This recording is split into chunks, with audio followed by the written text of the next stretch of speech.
Obrigada, Sra. Presidente, Sras. Secretárias, Sr. Presidente, Srs. Vereadores e Srs. Deputados. Nesta sessão de perguntas, os Verdes têm ainda mais 3 temas. Já aqui trouxemos a questão dos acordos internacionais, nomeadamente o TTIP e o CETA, ou seja, os acordos entre a União Europeia e os Estados Unidos da América e o Canadá, respectivamente, e os seus impactos para o país e, por conseguinte, para a cidade de Lisboa. Entregámos até um requerimento, em abril, sobre a posição da Câmara acerca do TTIP. Até agora não houve qualquer resposta. A verdade é que aumenta a contestação a estes acordos e aos seus impactos negativos a nível social, económico, ambiental e alimentar e até de destruição das próprias funções do Estado Social e do poder democrático. Por exemplo, estes acordos abrem portas ao controle da água e de outros bens públicos por parte de corporações privadas. Além disso, o CETA omite o direito de sindicalização, os contratos coletivos de trabalho e a organização do tempo de trabalho. Estes acordos prevêem ainda um mecanismo que permite que as empresas processem os Estados, caso estes adotem medidas que impeçam ou dificultem a margem de lucro das empresas, por exemplo, se decidirem aumentar o salário mínimo.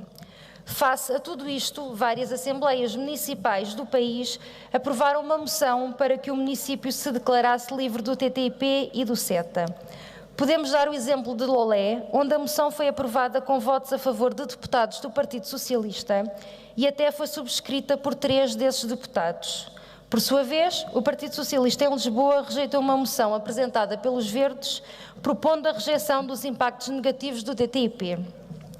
Se antes o PS em Lisboa argumentava com o facto de ainda se saber pouco sobre o TTIP, não havendo, segundo a sua opinião, aparentemente razões para estar contra o acordo, com o que já se sabe, apesar de todo o secretismo e falta de transparência, importa perceber como se posiciona agora o PS em relação a esta matéria.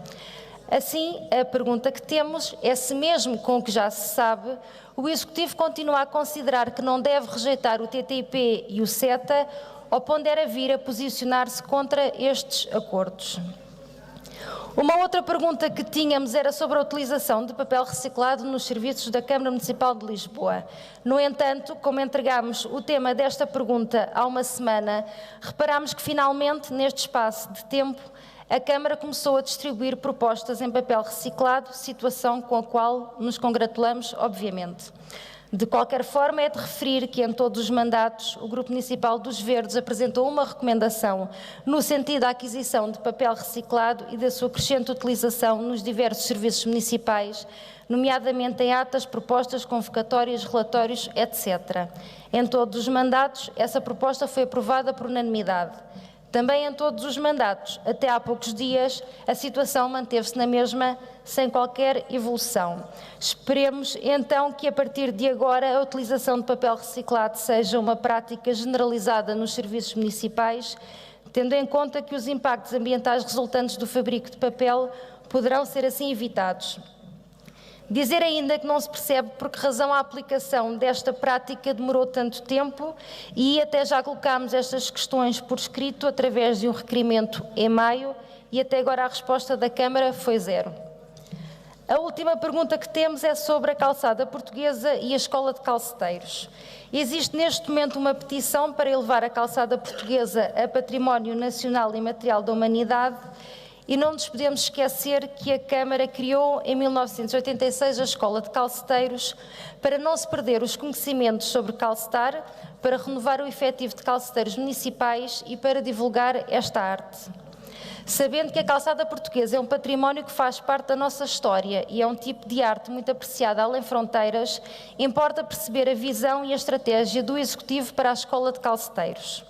Especialmente quando as principais queixas relativamente à calçada são a falta de manutenção e o facto de ser arranjada não por profissionais qualificados, mas por outros trabalhadores a que muitos calceteiros chamam os tapa-buracos, ou seja, pessoas contratadas por empreiteiros que nem sempre percebem de calçada. Além disso, não podemos deixar de alertar para o facto de a Brigada de Calceteiros Municipais apresentar carências e da idade destes calceteiros ser elevada. Perante isto, para os verdes, a Câmara tem a obrigação de valorizar e dignificar a profissão de calceteiro, uma profissão genuinamente portuguesa, e de promover trabalho nesta área, tornando este ofício atrativo para várias gerações. Só assim se conseguirá atrair mais pessoas e motivar os formandos para concluir o curso e continuar a trabalhar nesta área. Assim, que medidas tem a Câmara Municipal de Lisboa implementado no sentido de minimizar as dificuldades de recrutamento e as desistências que por vezes ocorrem a meio dos cursos? Dos formandos que terminaram os cursos, quantos já integraram os serviços da Câmara e em que condições? Uma vez que há vagas no mapa de pessoal por preencher, quantos lugares e quando prevê a Câmara abrir para calceteiros? E por último, a Câmara Municipal de Lisboa tem recorrido à Escola de Calceteiros para procurar compatibilizar o uso da calçada e a fruição dos passeios por pessoas com mobilidade reduzida, uma vez que isso é possível e é ensinado na escola. Obrigada.